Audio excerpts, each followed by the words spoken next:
Okay, so everybody take a look at what you're wearing today.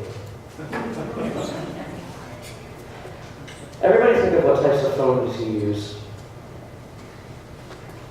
Is it Apple? Samsung? This is a great example of capitalism.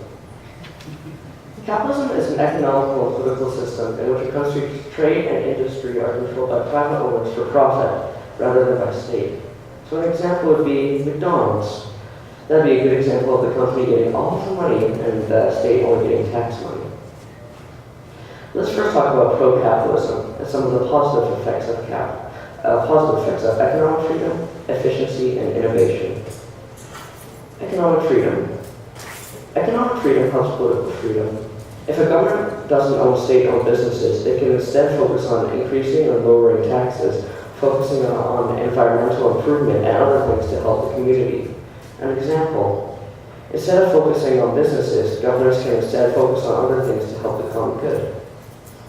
Efficiency. Firms in a capitalist-based society face to be efficient and produce goods which are in demand. This creates the pressure to cut costs and avoid waste. State-owned firms often tend to be more inefficient by not usually innovating new working practices.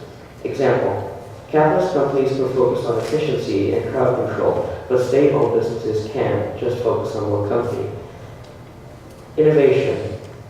Capitalism has times where entrepreneurs and firms are seeking to create and develop new profitable products, but they will invest in new products which may be popular with the consumers at the time it comes. This can lead to companies investing in other companies to make products which are in high demand and will be separate of the product. An example, a business will invest in stocks, say, or in the Dow Jones, which will make them money and give a percentage to the investing company. Okay, now we've talked a little bit about pro-capitalism. Let's now talk about some of the negative effects of capitalism, anti-capitalism. Monopoly power. Private ownership of capitalism enables firms to gain monopoly power in product and labor markets. Firms with monopoly power can exploit their competitors' positions to charge higher prices or lower prices according to what the competing companies or companies have set for prices. This enables the top company to invest more and make more money. An example, some places have lower prices than other places, so they have the monopoly power, like McDonald's over A&W or Wendy's. Inherited wealth and wealth inequality. A capitalist society is based on the legal right to private property and the ability to pass on wealth to future generations. Capitalists argue that a capitalist society is fair because you gain the rewards of your hard work. But often, the problem is that from past generations, people gain the wealth of their past generators, or just because they were born into a wealthy society. Example would be inheritance money from a lost family member or winning the lottery.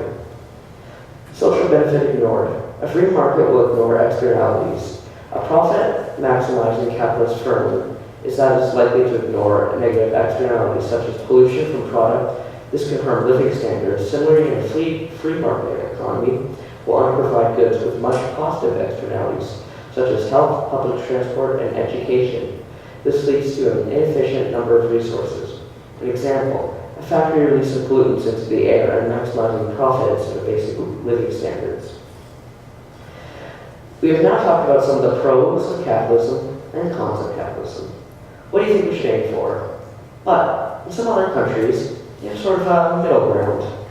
It's where they have society that functions with just the right amount of industry to support the government, and then a portion to support capitalists that doesn't release negative externalities. So what's your opinion on this? Should we become a more pro-capitalist society or become an anti-capitalist society? Or be in that middle ground?